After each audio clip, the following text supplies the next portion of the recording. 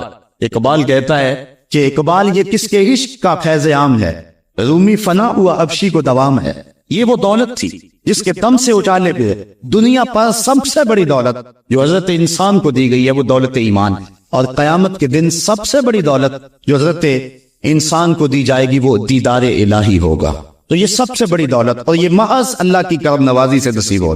انسان کی زندگی کے اچھے اعمال بعض اوقات ایمان کے نصیب ہونے کا سبب بن جاتے ہیں. یہ کبھی کبھی ایسا ہوتا ہے لیکن ہوتی محض توفیق خداوندی. اس کی مثال جس طرح المچاشی فرزدق شاعر کا دادا حضور کی خدمت میں حاضر ہوتا ہے اور آقا کریم کی خدمت میں حاضر ہو کر کے اسلام کی دولت سے مالا مال ہوتا ہے اور پھر عرض کرتا ہے حضور میں نے اپنے زمانہ جاہلیت میں 360 بچیوں کو زندہ درگور ہونے سے بچایا، تو کیا مجھے اس نیک عمل کا جو زمانہ جاہلیت میں نے کیا اس کا کوئی صلہ ملے گا؟ چونکہ شاید بڑا گداز اور نرم دل ہوتا ہے، وہ تو شاخ سے ٹوٹتے ہوئے پھول کو بھی برداشت نہیں کر سکتا. وہ کیا کہا تھا اقبال نے، دل نہیں شاعر کا ہے کیفیتوں کی رستخیز، کیا خبر تم کو درون سینہ کیا رکھتا ہوں میں، سچ اگر پوچھے تو افلا سے تخیل ہے وفا، دل میں ہر لہجہ نیا محشر بپا رکھتا ہوں میں، در غم دیگر بسوزو دیگر آرا ہم بسوز، گفتبت روشن حدیث سے گر توانی تار ہوش، کہہ گئے ہیں شاعری جزویست از پیغمبری، ہاں سنا دے پڑھ کے ان کو پیغام میں سروش. امیر منائی نے غالباً کہا تھا کہ خنجر چلے ہم پہ، خنجر چلے کسی پہ ہم، اور تڑپے جو ہم امیز تو درد سارے جہاں کے ہمارے جگر میں. اور اقبال نے آنکھ سے تشبیہ دی شاعر کو ایک جگہ، مبتلا درد ہو کوئی عذر روتی ہے آنکھ، کس قدر ہم درد سارے جسم کی ہوتی ہے آنکھ. تو جب کوئی ظالم باپ اپنی بیٹی کو زندہ درگور کرنے لگتا تو یہ کہتا کہ میں تڑپ گاپن اونٹنیاں دے کر کے اس بچی کی جان چھڑا لیتا. اس طرح میں نے 360 بچیوں کی جان چھڑائی. کیا زمانہ کفر میں کیے گئے میرے اس نیک عمل کی مجھے کوئی جزا ملے گی؟ تو حضور نے مسکرا کے فرمایا ہے کہ تجھے اس کی جزا مل تو گئی ہے کہ اللہ نے تجھے ایمان عطا فرما دیا. تو کبھی ایسا ہوتا ہے، لیکن اگر ایمان نہیں ہے تو اعمال کی جزا نہیں ہے. اسی لیے الا الذین آمنوا وعملوا الصالحات، اعمال کی جزا بصورت ایمان اگر مل جائے تو مل جائے، اور اگر ایمان نہیں ہے تو پھر آخرت میں لا خلاق کوئی حصہ نہیں ہے. الا الذین آمنوا وعملوا الصالحات. انسان خسارے میں ہے. خسارے سے بچے گا وہ جس کے دامن میں 4 چیزیں ہیں، ایک ایمان، اور دوسرا اعمال صالحہ. ایمان کی زینت ہے. ہمارے احناف کے نزدیک اعمال لفظ ایمان میں داخل تو نہیں ہے کیونکہ وہ مجرد تصدیق قلبی کا نام ہے، لیکن ایمان کا حسن جو ہے وہ اعمال ہیں. آج ہمارا حال یہی ہے کہ دعوی ایمان ہمارے پاس موجود ہے لیکن مسلمانوں والے اعمال ہمارے پاس نہیں ہیں. تیرے صوفے ہیں فرنگی، تیرے کالی ہیں ایرانی، خون کے آنسو رلاتی ہے جوانوں کی تن آسانی، ہر کوئی مست مئے ذوق تن آسانی ہے، تم مسلمان ہو یہ انداز مسلمانی ہے، حیدری فقر ہے نئے دولت عثمانی ہے، تم کو اسلاف سے کیا نسبت روحانی ہے، وہ معزز تھے زمانے میں مسلمان ہو کر اور تم خار ہوئے وہ تارک قرآن. آج ہم صرف دعوے کی حد تک ہے. شکوے میں اقبال جب چیخ چیخ کے کہتا ہے کہ تیرے کعبے کو جبینوں سے بسایا ہم نے، نو انسانی کو غلامی سے چھڑایا ہم نے، صفائے دار سے باطل کو مٹایا ہم نے، تیرے قرآن کو سینوں سے لگایا ہم نے، پھر بھی گلا ہے ہم سے کہ وفادار نہیں، ہم وفادار نہیں تو بھی تو دلدار نہیں. جب اس کا جواب آتا ہے تو سنیے، لہجہ تھوڑا سا بدلا کہ میرے کعبے کو جبینوں سے بسایا کس نے، نو انسانی کو غلامی سے چھڑایا کس نے، صفائے دار سے باطل کو مٹایا کس نے، میرے قرآن کو سینوں سے لگایا کس نے، تھے تو آباب تمہارے ہی مگر تم کیا ہو، ہاتھ پہ ہاتھ درے منتظر فردا ہو. ذرا کبھی اپنے اندر جھانک کر کے دیکھا کہ ہم ہیں کہاں اور کس جگہ پہ کھڑے ہوئے ہیں. آج ہم مسلمان ہونے کی بات کرتے ہیں لیکن کبھی دیکھیں کہ ہمارے عمل کی پوزیشن اور حالت کیا ہے. آج ہم کس جگہ پہ کھڑے ہوئے ہیں. لالو لکشمن پرشاد نے ایک کتاب لکھی عرب کا چاند، اور یہ ایک ہندو رائٹر ہے، اور اس میں اس نے حضور کی سیرت اتنے خوبصورت اور دل فریب پیرائے میں بیان کی کہ گویا